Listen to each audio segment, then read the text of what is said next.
بسم الله الرحمن الرحيم ألف لام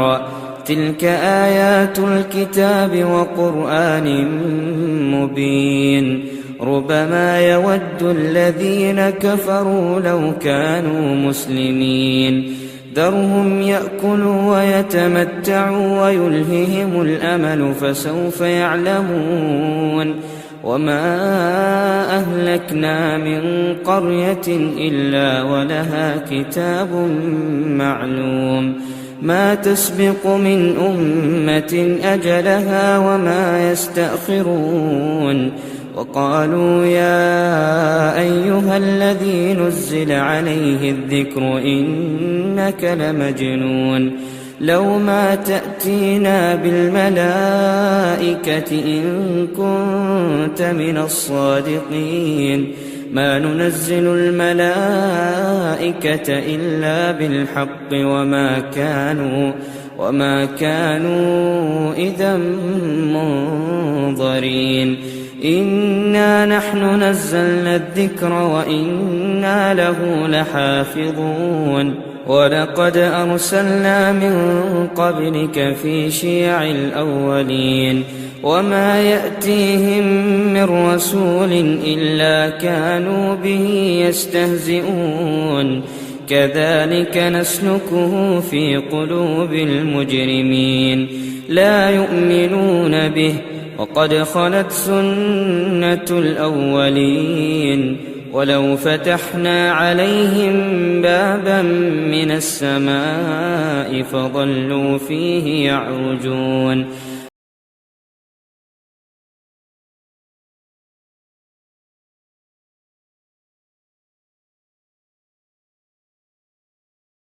محترم حضرات، جیسا کہ آپ جانتے ہیں کہ یہ ہمارا افتتاحی پروگرام چل رہا ہے اور یہ اللہ کا فضل ہے کہ جماعت کے، ملک کے، ملت کے بڑے بڑے علماء کرام، دانشوران، مفکرین ہمارے اسٹیج پر ایک ایک کر کے حاضر ہوتے جا رہے ہیں۔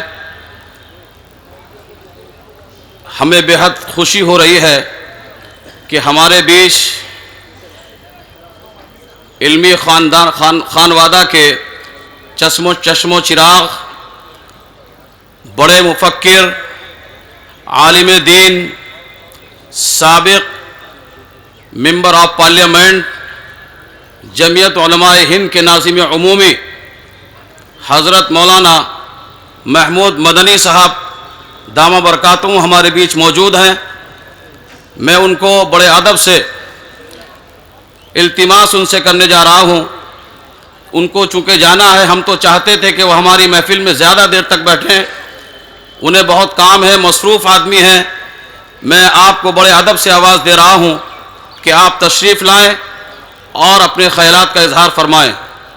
اس وقت کے بڑے عالم دین، بڑے مفکر، بڑے دانشور اور صحیح معنی میں قوم و ملت کے رہنما حضرت مولانا محمود مدنی صاحب ناظم عمومی جمعیت علماء ہند تشریف لا رہے ہیں۔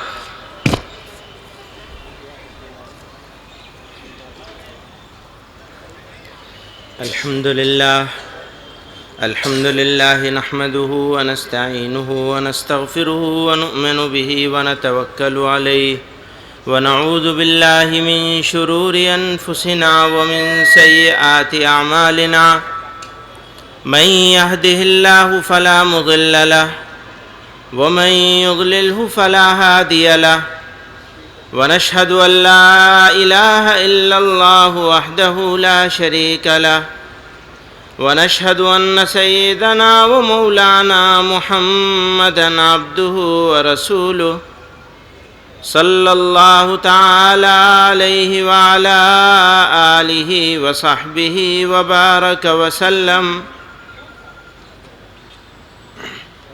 میرے لیے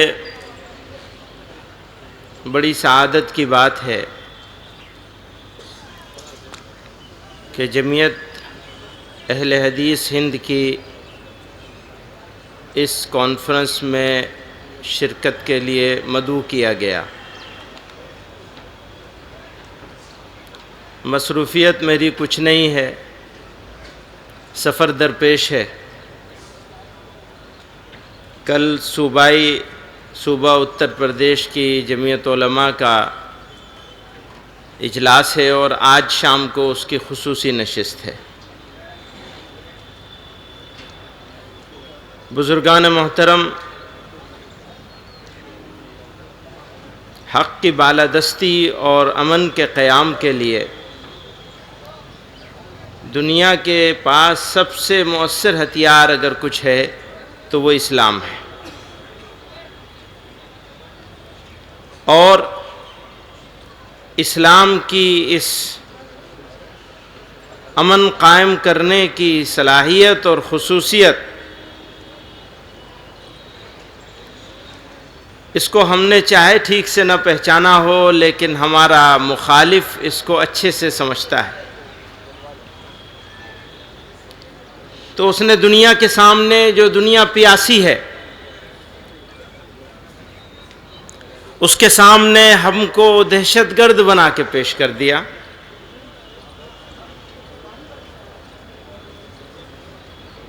بدنام کر کے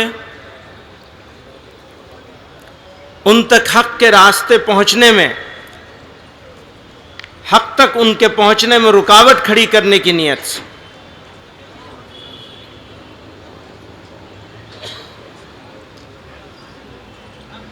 آج کی تاریخ میں اسلام پر دو طرفہ حملہ ہو رہا ہے۔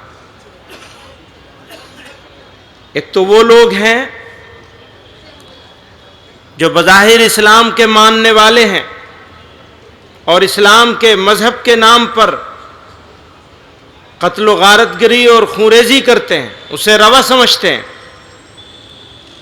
وہ اپنے مذموم عمل اور گمراہ فکر کے باعث مذہب کی بدنامی کا سب سے بڑا سبب ہے۔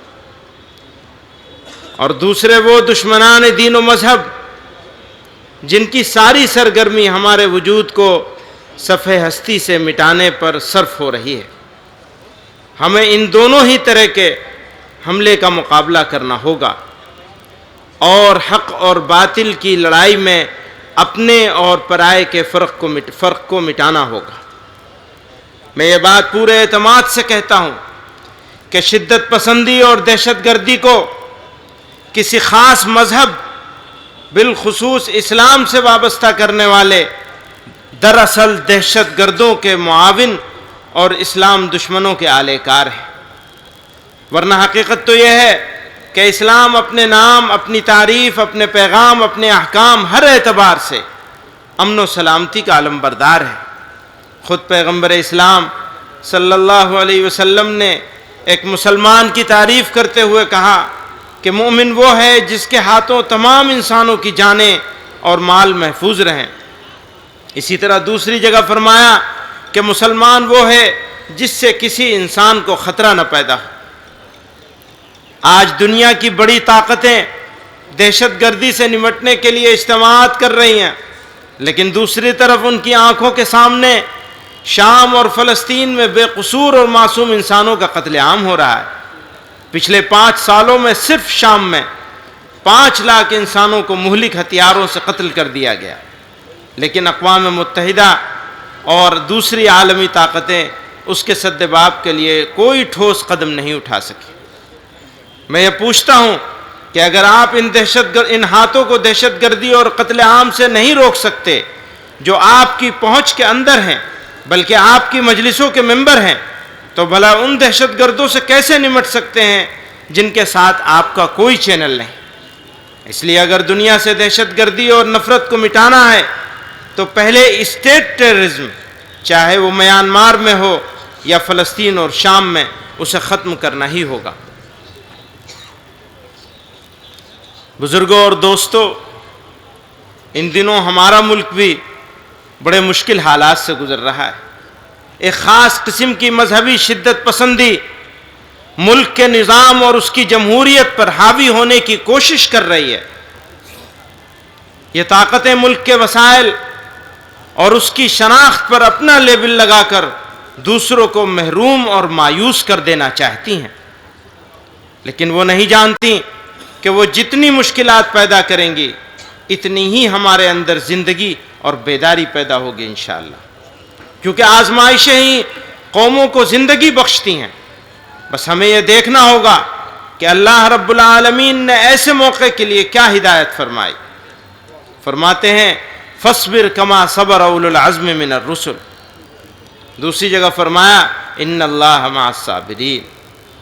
جیسے عظیم الشان کردار اور اخلاق کی تلقین فرمائی ہے، صبر و تحمل، ثابت قدمی، توجہ الی اللہ کی یہ ایسی طاقتیں ہیں جن کے سامنے بالآخر ہر ایک طاقت صفر ڈال دیتی ہے۔ ایسا نہیں ہے کہ یہ صرف تھیوری ہے، بلکہ ہمارے سامنے پیغمبر اسلام جناب رسول اللہ صلی اللہ علیہ وسلم کی حیات طیبہ کا نمونہ موجود ہے۔ میں مسلمانوں سے کہتا ہوں کہ ان کے پاس ایک وراثت ہے، ایک شاندار تاریخ ہے، رسول اکرم صلی اللہ علیہ وسلم کی حیات طیبہ کا ماڈل ہے، اور یہ احساس فخر ہے کہ انہوں نے محض وطن سے محبت کی بنیاد پر اس ملک میں رہنا پسند کیا۔ وقت ختم ہو گیا میرا کیا؟ نہیں اچھا، ہم بھارت کے مسلمان، میں یہ ہمیشہ کہا کرتا ہوں کہ ہم بھارت کے مسلمان بائی چوائس انڈین ہیں، بائی چانس نہیں ہے۔ ہمیں اسلام کے نام پر، نظام مصطفیٰ کے نام پر قائم ہونے والے ملک کی طرف دعوت دی گئی، مگر ہم نے اسے رد کر دیا اور اس کے بجائے اپنے اس وطن میں رہنے کا فیصلہ کیا۔ اسی گلی کی ہیں خاک سے یہی خاک اپنی ملائیں گے، نہ بلائے آپ کے آئے ہیں نہ نکالے آپ کے جائیں گے۔ اور یہ ملک ہمارا، یہ ملک ہندوستان ہمارا میدان عمل ہے۔ اللہ رب العزت نے ہم کو یہ ملک عطا کیا، توحید، رسالت اور انسانیت کے پیغام کو اس مشکلوں میں پڑے ہوئے ملک کے لوگوں تک پہنچانے کے لیے۔ برادران ملت، حوادث و مصائب ہمیں مایوس نہیں کر سکتے، نہ ہی ہم اپنی ذمہ داری سے رک سکتے ہیں، کیونکہ ہم پر وطن اور اہل وطن کا ایک حق ہے، اور یہ اسی وقت پورا ہو سکتا ہے، دھیان فرمائیے گا، کہ جب ہم کمزور طبقات، دلتوں، آدیواسیوں کے ساتھ کھڑے ہوں۔ جو لوگ مظلوم ہیں ان مظلوموں کے ساتھ اگر مسلمان نہیں دے گا تو کون دے گا؟ کس کی ذمہ داری ہے؟ یہ کوئی شارٹ ٹرم پولیٹیکل ایجنڈا نہیں، بلکہ یہ ایک لانگ ٹرم اسلامک ذمہ داری ہے، فریضہ ہے کہ ہم مظلوموں کے ساتھ کھڑے ہوں، اس امید کے بغیر کہ وہ ہمارا ساتھ دیں گے یا نہیں دیں گے۔ نیز اسلام کے پیغام حق کو اپنے حسن اخلاق اور حسن کردار کے ذریعے برادران وطن تک پہنچائیں اور ان کے اندر پیدا کردہ غلط فہمیوں کو دور کریں۔ دنیا نے اسلام کے پیغام حق کو مسلم حکمرانوں کے رعب و جلال کی وجہ سے قبول نہیں کیا، بلکہ اولیاء کرام کی روحانی فیوز و برکات اور خلق خدا سے بے لوث ہمدردی کی وجہ سے عوام ان کی طرف دوڑ پڑے۔ شہاب الدین غوری کی فاتح تلوار کسی ایک دل کو بھی صداقت اسلام کے اعتراف کے لیے نہیں جھکا سکی، مگر اسی بادشاہ کے زمانے کے ایک فقیر غریب نواز خواجہ معین الدین چشتی اجمیری نے غوری کی دہلی میں نہیں، دھیان کیجئے گا، غوری کی دہلی میں نہیں بلکہ پرتھوی راج کے اجمیر میں اپنے حسن اخلاق اور حسن کردار کی وجہ سے ہزاروں دلوں کو مسخر کیا۔ میں یہ بات بارہا کہتا ہوں کہ سرکاروں کے بدلنے سے حالات نہیں بدلتے، بلکہ خود کے بدلنے سے، اپنے کردار کے بدلنے سے حالات بدلیں گے۔ جیسا کہ اللہ تعالیٰ نے ارشاد فرمایا ان اللہ لا یغیر ما بقوم حتی یغیروا ما بانفسہم۔ آج شریعت اسلامیہ میں کسی نہ کسی بہانے مداخلت کی کوشش کی جا رہی، حالانکہ دین و شریعت ایک مسلمان کے لیے اس کی جان و مال سے زیادہ عزیز ہے۔ اس میں کسی قسم کی چھوٹی اور بڑی ترمیم مسلمانوں کے عقیدے کے لیے چیلنج ہے۔ جمعیت علماء ہند کے سابق صدر شیخ الاسلام حضرت مولانا حسین احمد مدنی رحمۃ اللہ علیہ نے جمعیت علماء ہند کے 13ویں اجلاس عام 1942 میں کہا تھا کہ مسلمان ہندوستان میں پوری مذہبی آزادی اور پوری تہذیب و ثقافت کے ساتھ زندہ رہیں گے اور کسی غیر کی غلامی قبول کرنے سے وہ عزت کے ساتھ مر جانے کو ترجیح دیں گے۔ میں سرکار سے کہتا ہوں کہ کتنا بھی قانون بنا لو، قانون بنانے سے حالات نہیں بدلیں گے۔ یہاں سماجی اصلاح کی ضرورت ہے، قانونی اصلاح کی نہیں۔ سماجی اصلاح سماج کے اندر سے شروع ہوتی ہے۔ میری مسلمانوں سے ہمدردانہ درخواست ہے کہ وہ شریعت اسلامیہ پر پابندی سے عمل پیرا ہوں۔ اگر ہم شریعت پر عمل کریں گے تو یہ شریعت کی حفاظت کا بہترین طریقہ ہوگا۔ میں آج کے اس اجلاس میں اس احساس امتنان کا اظہار کرنا چاہتا ہوں کہ اس کے باوجود کہ فقہاء اہل حدیث کے نزدیک ایک مجلس کی 3 طلاق ایک ہی واقع ہوتی ہے، اس کے باوجود آپ حضرات نے صرف شریعت کے تحفظ کے لیے ایک لانگ ٹرم ویژن کے ساتھ ملی اتحاد کا نادر نمونہ پیش کیا اور ایک زبان ہو کر مسلم پرسنل لاء میں مداخلت کو مداخلت فی الدین قرار دیا۔ آپ حضرات نے جو مخلصانہ کردار ادا کیا ہے، بڑی ناسپاسی ہوگی اگر اس کو صرف محسوس کر کے چھوڑ دیا جائے اور اظہار تشکر نہ کیا جائے۔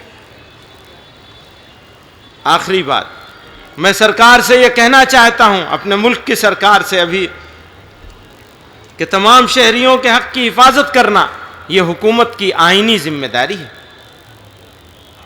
اور جب تک ملک انکلوزیو ترقی ڈیولپمنٹ کے راہ پر گامزن نہیں ہوگا تب تک یہ ملک دنیا میں عزت کا مقام حاصل نہیں کر سکے گا۔ کسی خاص سیکشن کی غنڈہ گردی اور فرقہ پرستی سے چشم پوشی کرنا اس راہ میں سب سے بڑی رکاوٹ ہے۔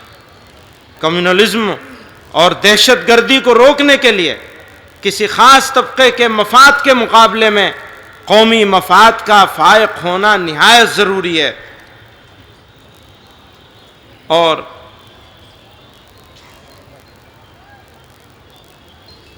میں آخر میں کچھ باتیں اور بھی لکھی تھی، میں انہیں چھوڑ رہا ہوں۔ آخر میں جمعیت اہل حدیث ہند کے امیر مولانا اصغر علی امام مہدی سلفی صاحب کا شکریہ ادا کروں گا کہ مجھے دعوت دی اور یہ موقع دیا۔ میں تو اس کا اہل نہیں ہوں، آپ حضرات نے کچھ بکھری ہوئی باتیں سماعت فرمائیں، کوئی بات سماعت پہ گرہ گزری ہو تو اس کے لیے معافی چاہتے ہوئے اجازت چاہوں گا، اس یقین کے ساتھ کہ یہ اجلاس ہندوستانی مسلمانوں کی تاریخ میں ایک سنگ میل ثابت ہوگا انشاءاللہ۔